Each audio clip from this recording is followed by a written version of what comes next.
আমার প্রস্তুতি নিতে, সাহাবারা প্রস্তুতি নিতে, এই যে চলে আসছে সামনে রমজান, এই জন্য বিশ্ব নবীর সাহাবারা 6 মাস পূর্বে আল্লাহর দরবারে তারা জেগে জেগে আল্লাহকে ডেকে বলতেন, মাবুদ রে রব্বুল আলামিন গো, তুমি আমাদের ভাগ্যে রমজানের মাসটাকে জুটিয়ে দিও। আল্লাহ তুমি আমাদের হায়াতকে বৃদ্ধি করে দিও। রব্বুল আলামিন তুমি আমাদের আল্লাহ আমাদেরকে দীর্ঘজীবিত করে দাও, যেন এই মাহে রমজান পবিত্র মাস যেন আমাদের নসিবে জুটে যায়। কেন তারা দোয়া করতে একটা উদ্দেশ্য ছিল বন্ধু, আল্লাহর দরবারে তারা আসতো, আসার পরে কেঁদে কেঁদে আল্লাহকে বলতো, মাবুদ রে আমাদের জীবনের গুনাহকে maaf করে দাও, আমাদের গুনাহ খাতাকে maaf করে দাও। এটাই ছিল তাদের মনের কামনা বাসনা। কিন্তু মুসলমান আমরা কত মুসলমান আল্লাহর জমিনে বাস করি, রমজান মাস আসলে আমাদের যেন মাথায় পাহাড় যেন চেপে যায়। কথা ঠিক কিনা বলছেন? রমজান আসতে গেলে মৌলানা সাহেব আমি তো সুগারের পেশেন্ট, মৌলানা সাহেব আমি তো ব্লাড প্রেসারের পেশেন্ট, আমার এত বিপি বেড়ে থাকে, আমি সুগারের পেশেন্ট, আমাকে এত গ্যাস হয়, রোজা রাখতে পারি না, এই জন্য আমাকে আপনি কিছু বলিয়েন না, যত আমাকে ফিদিয়া লাগবে আমি দান করে দেব। ও মুসলমান, আমার আল্লাহ বলছে যারা মিছামিছি যারা পেশেন্ট হয়ে যাবে মাঘে রমজান আসতে গেলে, আমার আল্লাহ তাবারক ওয়া তাআলা বলছে যাদের কাছে কোনো অসুখ নাই, যাদের কাছে কোনো বেমার নাই, আল্লাহ তাবারক ওয়া তাআলা ইসলামটাকে এত সহজ ধর্ম বানিয়ে দিয়েছে যেন কোন বান্দার উপরে আল্লাহ তাবারক ওয়া তাআলা তিনি জুলুম করতে চান না। রব্বুল আলামিন তিনি হলেন রহমান, তিনি হলেন রহিম। আল্লাহ এ মাহে রমজানকে কিছু মানুষকে রব তিনি যেন অবসর দিয়েছেন। ভাই আমার আল্লাহ তাবারক ওয়া তাআলা কোন বান্দার উপরে তিনি জুলুম করেন না। সাহাবাদের ঈমান ছিল পাকা, 6 মাস আগে থেকেই শুধু তারা লালায়িত, বড় আশা নিয়ে প্রস্তুতি নিতেন কখন মাহে রমজান আসবে, আল্লাহ তুমি আমার হায়াতকে বাড়াও, হায়াতকে দারাজ করো। কতগুলো মানুষকে দেখতে পাওয়া যায় রমজান মাস আসলে তার বাহানা শুরু হয়ে যায়। কথা বাস্তব বলছি না ভুল বলছি বলেন? কতগুলো মানুষকে দেখতে পাবেন তার স্ত্রী ডাকে সাহারের সময়, ও আব্দুর রহমানের আব্বা ইমাম সাহেব ফজরের আযান দেবেন, তাড়াতাড়ি করে ওঠো সাহারি খেয়ে নাও। তখন সে বলে আজ আমাকে সাহারির জন্য আর জাগাস না, আমার আজকে এত পেটে ব্যথা, আমি গতকালকে রোজা রাখার জন্য আমার গ্যাস এত জোর দিয়েছে। আল্লাহ তাবারক ওয়া তাআলা বলছে বান্দারে তুমি যদি মিছামিছি রোগী সেজে যাও, আমি আল্লাহ তোমার অসুখকে এমন ভাবে বাড়িয়ে দিব রে বান্দা শোনো, ফাসাদাহুমুল্লাহু মারাদা। আমার আল্লাহ বলেন আল্লাহ তাবারক ওয়া তাআলা ওই বান্দাদের অসুখকে আল্লাহ বাড়িয়ে দেন যাদের মনের বেমার আসলে বেমার নয়, যারা মিছামিছি বেমারি সেজে যায়। আল্লাহ তাবারক ওয়া তাআলা বলছে বান্দারে খবরদার তোমরা মিছামিছি অসুখ হইও না, তোমরা যদি মানুষকে ধোঁকা দেওয়ার চেষ্টা করো, তোমরা যদি সমাজের মণ্ডলকে সরদারকে ধোঁকা দাও, আল্লাহ বলছেন হে আমার বান্দারা ওয়াল্লাযীনা ইউখাদিউনাল্লাহ, যারা কি করে আল্লাহকে ধোঁকা দেয় আর যারা মুমিনকে ধোঁকা দেয়, আল্লাহ আল্লাহ বলছেন ওয়া মা ইয়াখদাউনা ইল্লা আনফুসাহুম ওয়া মা ইয়াশউরুন।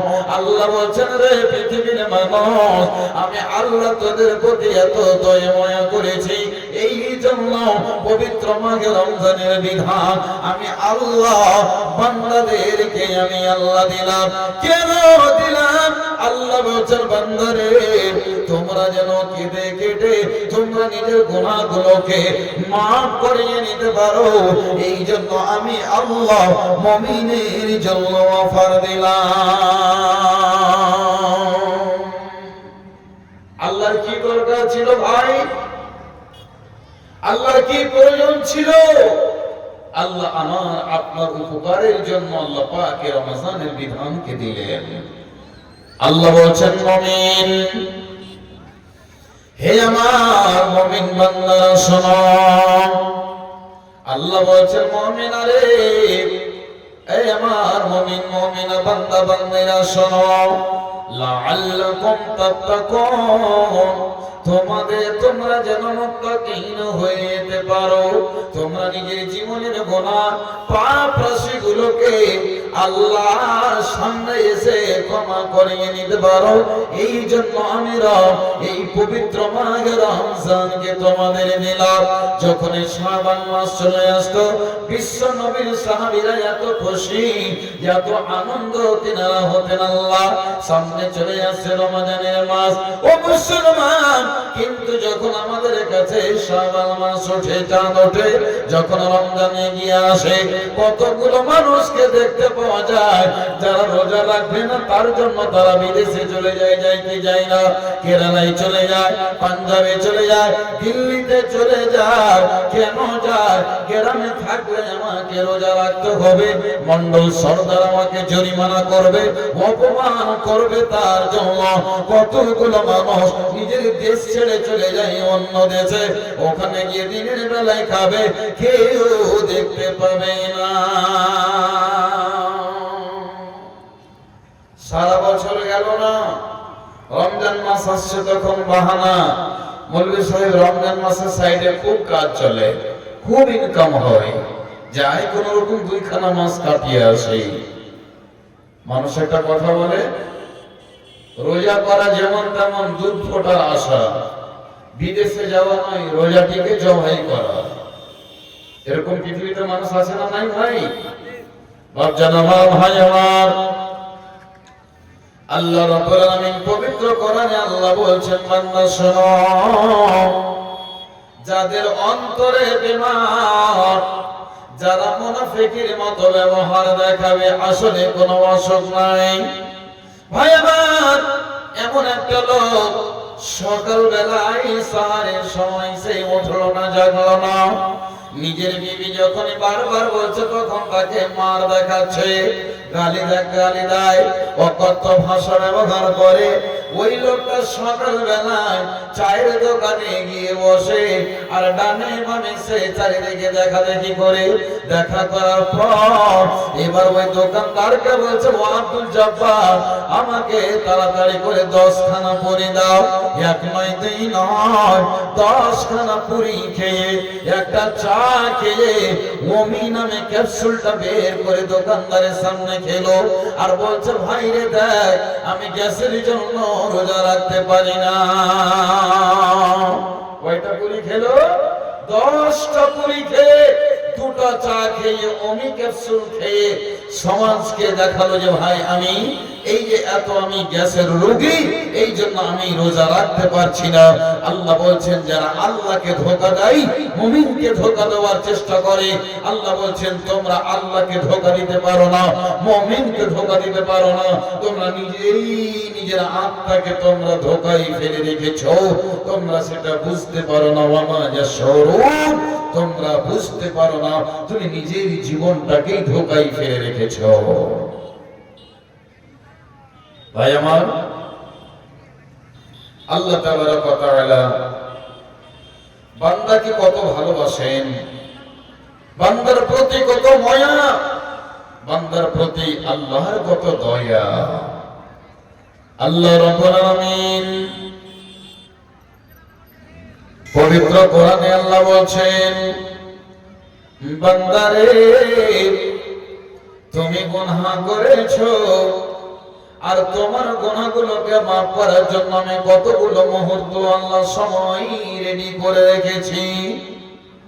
যেমন পবিত্র মাঘে রমজানের প্রত্যেকটা সময় খুবই দামি, তার ভিতরে যখনই আল্লাহ পাকের নবী বলেন ইনজিলু রাব্বানা, আল্লাহ তাবারাক ওয়া তাআলা রাতের শেষ সময়ে আল্লাহ নিজে তিনি দুনিয়ার আকাশে চলে আসেন। বলুন সুবহানাল্লাহ। আল্লাহ তাবারাক ওয়া তাআলা বান্দার গুনাহগুলোকে maaf করে দেওয়ার জন্য কতগুলো মুহূর্ত রেখেছেন।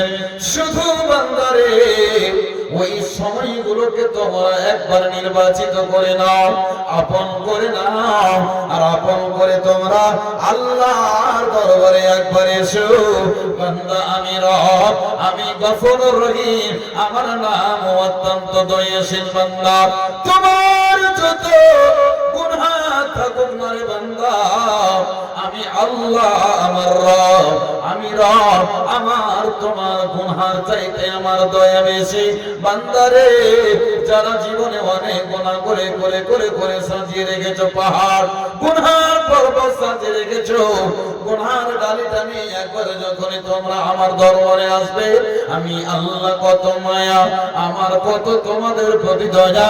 বান্দারে তোমরা আমার কাছে চাইবে, আমি আল্লাহ তোমাকে মাফ করব না, এইরকম কোনদিন হতে পারে না।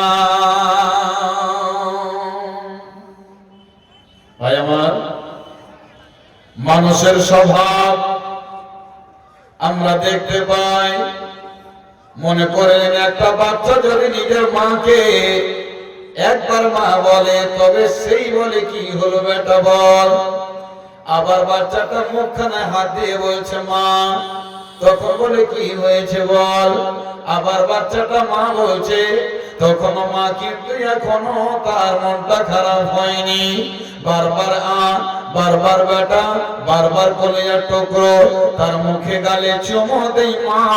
কিন্তু একটা বাচ্চা যখনই 10 বার পর পর মা বলে, তখনই মা বিরক্ত হয়ে যায় কি যায় না। কিন্তু আমার আল্লাহ তাবারক ওয়া তাআলা বলছে, বান্দারে তুমি আমাকে যত ডাকবে, আমাকে তুমি যত স্মরণ করবে, তুমি আমার দরবারে আসবে, তুমি আমার কাছে যত চাইবে, আমি আল্লাহ অত্যন্ত খুশি হয়ে তোমার গুনাহ খাতাকে রব আমি আল্লাহ তোমার মাফ করে দেব। একবার বলুন আলহামদুলিল্লাহ।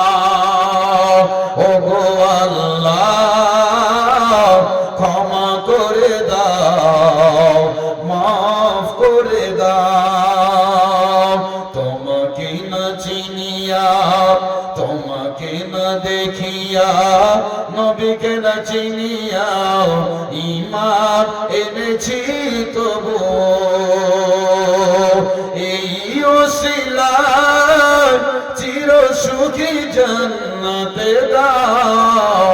ক্ষমা করে দাও, মাফ করে দাও আল্লাহ। ও গো আল্লাহ ক্ষমা করে দাও, মাফ করে দাও। শুধু আল্লাহকে বলতে হবে, শুধু আল্লাহর দরবারে আমাকে আপনাকে আসতে হবে। আল্লাহ পাক তওবার দরজাটা খুলে রেখেছেন। বাপজান আমার, ভাই আমার, আপনাকে আমি কোরআন ও হাদিস ছাড়া একটা বাজে বাজে কথা বলবো না। বন্ধুরে আপনি বলবেন মাওলানা আমার গুনাহ মাফ হবে কি হবে না? যৌবনকালে অনেক গুনাহ করে রেখেছি, আমি এত পাপ করে রেখেছি মাওলানা, যে পাপগুলো আমি নিজেই কত করে রেখেছি বলতে পারবো না। আমার আল্লাহ বলছেন লা তাকনাতু মির রাহমাতিল্লাহ। বান্দারে তোমরা আমার দয়া থেকে, তোমরা আমার রহমত থেকে মায়ুস হয়ে যেও না, বঞ্চিত হয়ে যেও না। বান্দা তোমাদের যতই গুনাহ হোক না কেন, তোমার গুনাহ হলো কেমন? তোমার গুনাহ হলো একটা ছোট পুকুরের পানির সমান, তোমার গুনাহ হলো একটা ছোট নদীর পানির সমান। আর আমার দয়া, আমার মায়া, আমার রহমত রে বান্দা কত বড় তোমরা জানো? 7 সমুদ্রে যত জল পানি আছে তার চেয়েও আমার কাছে দয়া মায়া বেশি। বান্দা তুমি যতই গুনাহ করো আমার রহমতের কাছে কম।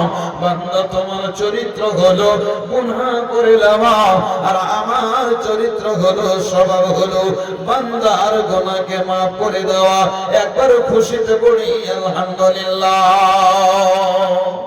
আল্লাহ পাক আমাদের গুনাহ খাতাকে মাফ করে দেওয়ার জন্য এই পবিত্র মাহে রমজানকে আল্লাহ পাক অফার দিয়েছেন। কত দাম এই মাসটার, কত দাম! যেই মাস কার ভাগ্যে জুটবে, কার ভাগ্যে জুটবে না। আপনি রমজানের জন্য প্রস্তুতি নিয়েছেন, 1 সপ্তাহ আছে। আপনার স্ত্রীকে বলছেন, হে আমার অর্ধাঙ্গিনী বিবি সাহেবা, কি কি লাগবে বলো। তখন আপনার স্ত্রী আপনার পাশে বলছে, ও আব্দুর রহমানের আব্বা, একটা কাগজ নেন আর একটা কলম নেন, আমি বলছি আপনি এক এক করে সব লেখেন। তখন আপনার স্ত্রী ও আপনার পাশে বসে যায়, আর বসে তখন বলতে শুরু করে, বারে বারে খুচরো দোকানে কয়বার কিনলেন, একেবারে নিয়ে নেন। আপনি 5 কেজি খেজুর লিখে নেন, 10 কেজি আপনি চানা লিখে নেন, আপনি এতটি চিনি নেবেন, আপনাকে 1 টিন তেল লাগবে, এত এই করতে করতে সমস্ত কিছু বাজেট আপনাকে লিখে নিল। ভাই আমার, এবার যেদিন আপনার প্রথম রমজান শুরু হবে সাহারির জন্য, আপনার স্ত্রী যেদিন আপনাকে উঠাবে, কার নসিবে জুটবে কার জুটবে না। ও মুসলমান, আল্লাহ তাবারক ওয়া তাআলা বলেন, আমার বান্দারা, তোমরা আল্লাহর ক্ষমার জন্য ক্ষমার দিকে তোমরা তাড়াতাড়ি করবে, অতি বিলম্বে দেরি করবে না, তাড়াতাড়ি করবে। মুসলমান, হে আমার দিনের ভাইয়েরা, আম্মা জানেরা, কতগুলো মানুষকে দেখতে পাওয়া যায় তার স্ত্রী সুন্দর করে মাছ রান্না করে রেখেছে ফ্রিজের ভিতরে, শিঙ্গির মাছ, মাগুরের মাছ, খাসির মাংস রান্না করে ফ্রিজে রেখেছে, দুধকে গরম করে তার স্ত্রী সুন্দর করে রেখেছে। ও মুসলমান, এবার তার স্ত্রী বলছে, আব্দুর রহমানের আব্বা, ইমাম সাহেব আযান দিয়ে দেবেন, তাড়াতাড়ি করে ওঠেন। হাজী সাহেব আর জীবিত নাই, দুনিয়া ছেড়ে চলে গেছে। শরীরে হাত দিয়েছে, নাকে হাত দিয়েছে, পৃথিবীতে বেঁচে থাকলে তো কথা বলবে, নড়াচড়া করবে। বন্ধু আমার, থেকে গেল মাছ, থেকে গেল মাংস, থেকে গেল গরম দুধ। বন্ধু আমার, সাহারি নসিবে জুটলো না, দুনিয়া থেকে বিদায় হয়ে গেল। আল্লাহর নবী, বিশ্ব নবী বলছেন, হযরত আব্দুল্লাহ বিন ওমরের ঘাড়ে হাত দিয়ে তিনি বলছেন, ইয়া আব্দুল্লাহ ইবনে ওমর, ও আব্দুল্লাহ ইবনে ওমর, কুন ফিদ দুনিয়া কান্নাকা গরীব আও আবিরু সাবিল। আব্দুল্লাহ বিন ওমর রে, এই দুনিয়াটা হলো গরীব, এই দুনিয়াটা হলো মুসাফির খানা, আজকে আছো কালকে না। ও মুসলমান, আপনি আপনার স্ত্রীকে সব কিছু মার্কেটিং করে এনে দিলেন, আপনার প্রথম রমজানটা ভাগে জুটলো না, আপনি দুনিয়া থেকে বিদায় হয়ে গেলেন, এরই নাম হলো দুনিয়া, এরই নাম দুনিয়া। বন্ধু, প্রস্তুতি নেন, তৈরি হন মাগফিরাতের মাসের জন্য, রহমতের মাসের জন্য, বরকতের মাসের জন্য। আপনি এখন থেকে প্রস্তুতি নেন, আপনাকে আমাকে এখন থেকে রেডি হতে হবে। ভাই আমার, বন্ধু আমার, আজকে আমার বক্তব্য বিষয় যেটা, সেটা হলো মাঘে রমজানের স্বাগতম কি করে আমাকে আপনাকে জানাতে হবে। আপনাকে বেশি বেশি করে এখন থেকে কোরআন তেলাওয়াত করতে হবে। বাপজান আমার, যারা কোরআন পড়তে জানে, এই আমার মা, এই আমার খালা, আমার বেটি রে, আমার বোন রে, যারা কোরআন পড়তে করবে জানেন? আজকে থেকে নিয়ত করে নেন, সুন্দর করে কোরআনকে তেলাওয়াত করবে, বেশি বেশি করে নফল নামাজ পড়বে, আর আল্লাহ রাব্বুল আলামিনকে বলবেন, মাবুদ রে, আমার নসিবে যেন মাহে রমজান জুটে, আমি আল্লাহ ঈমানের হালাতে 30 খানা রোজাকে যেন পূর্ণ করতে পারে। সকলে বলুন আল্লাহুম্মা আমিন। আল্লাহর কাছে দোয়া করবেন। রোজা আসতে গেলে আমাদের মাথা ভারী হয়ে যায়, রমজান আসতে গেলে আমাদের অসুখ বেড়ে যায়। বন্ধুগণ, খবরদার আল্লাহকে ধোঁকা দিয়েন না, মুমিনকে ধোঁকা দেওয়ার চেষ্টা করিয়েন না। নিজে